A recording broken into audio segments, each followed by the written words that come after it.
There's finally official news on the new game developed by HOTTA Studios, the devs of Tower of Fantasy.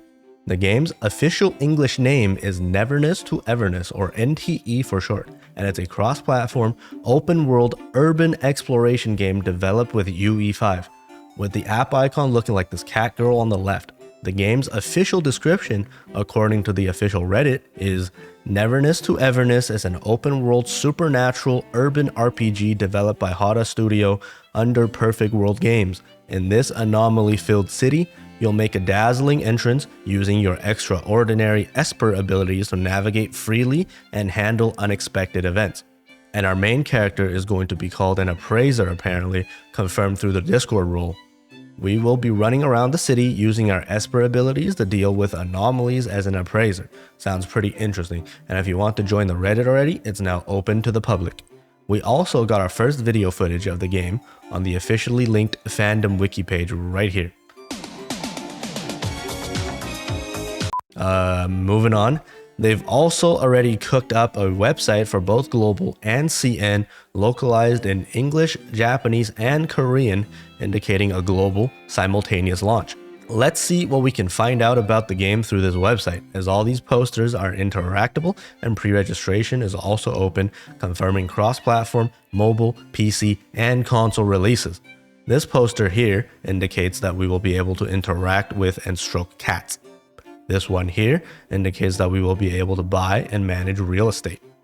This one here says Rampage players with an S may be confirming the existence of co-op.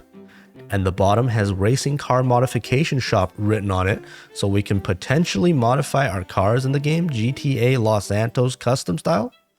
This one here with the shut up and take my money says do not purchase anomaly of unknown origins, so that means we can buy anomalies and use them as pets for combat maybe. This here is an ad for extra large takoyaki, so maybe there's in-game restaurants that we can enter and dine in, or even potentially manage and cook for, according to this poster wanting us to be the chefs. We'll let HOTTA cook, as there seems to be plenty of things to do in NTE and is looking very ambitious. You might be wondering where the hell is HOTTA Studios getting the money to develop and release such an ambitious project alongside still managing to release new content and gigantic maps in ToF 4.0, given that they're making $300,000 a month according to our favorite gacha revenue website. Well, contrary to popular belief, Tower of Fantasy is Perfect World's best earning game in recent years, raking in about $600 million since launch in December 2021. In terms of revenue, ending in March, according to their own official revenue report that is audited by the Chinese government, as they are a publicly traded company on the Chinese stock market.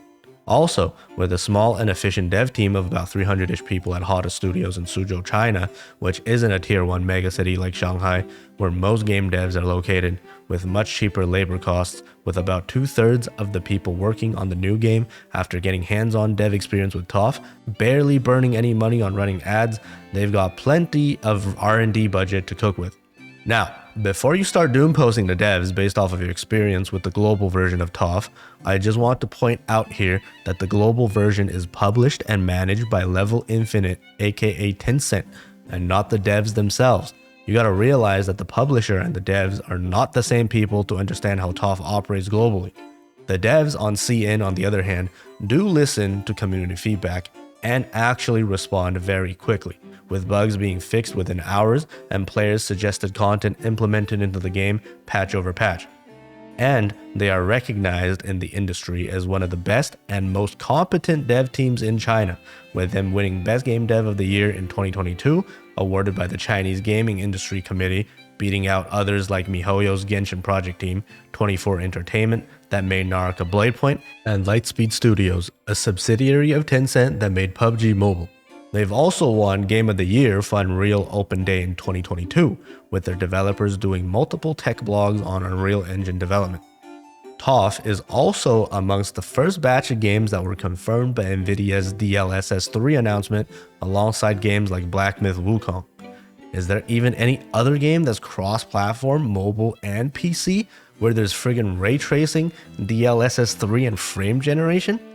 Not hating on Wuthering Waves or anything, I still love the game and play it daily, but WUWA launched in 2024 and is capped at 60 FPS for fuck's sakes, and it still stutters on my 4090. Oh, and HOTTA also booked 2 booths at the Tokyo Game Show that's happening in September, and no way the booths are going to be about ToF now, are they? I'm expecting some sort of live playtesting setup there, so for those of you interested, stay tuned for that. So, if the devs are so good, who do we blame for ToF Global? I'm not saying it's completely Tencent's fault for the state of Tower of Fantasy on Global today. They are good people and are doing their best with what they've got on their hands, as I've been there and seen firsthand when I visited them last year. It's just that there being a middleman introduces a whole layer of unnecessary complexity and communication issues that won't be there this time around, when NTE will be published directly by Perfect World themselves simultaneously across the globe alongside CN at the same time. Now, Perfect World themselves don't really have a good track record for publishing globally, since they have no track record at all, as this will be their first attempt at it. I fully have faith in them, as you all know. I did visit their HQ in Beijing and talk to the guys in charge, and they definitely do know what they are doing. With the recent mass layoffs at Perfect World pruning out all their unsuccessful R&D projects reported last month, with HOTTA Studios untouched by the layoffs, Perfect World themselves is gearing up to focus on and fully support this new game by HOTTA Studio to ensure its global success. So when can we realistically expect this game to launch? Given the typical development life cycle of 3 years and knowing that HOTTA began working on NTE shortly after the launch of Inars on CN, which was on the first year anniversary 2.4 patch back in December 2022, I'm predicting a launch date somewhere around the end of 2025 at the earliest, knowing that we don't even got a trailer yet or gameplay showcase footage, and the fact that there needs to be some closed beta testing and feedback collection, at least 3 rounds of back and forth before the game can actually launch. And what else is launching in 2025? GTA 6 in fall. Remember how Fortnite popped off for being the more casual and accessible free-to-play PUBG? Remember how Genshin popped off for being the free-to-play Breath of the Wild clone? NTE is definitely popping off with this one, being the free-to-play GTA 6 with anime waifus that will be also playable before GTA 6 on PC, since that will be a console exclusive on launch. All that's left is to figure out how to create a COVID-25. Obviously, we're just getting the first wave of information today. Let me know if you're excited in the comments below, and stay tuned for more information on the game by subscribing to this channel and following their socials, all linked in the description below. And I'll see you guys on Wednesday or Thursday, depending on where you're at in the world, for the PV release after the countdown timer ends. And just remember to raise your expectations to this one. I'm telling you, it's going to be insane.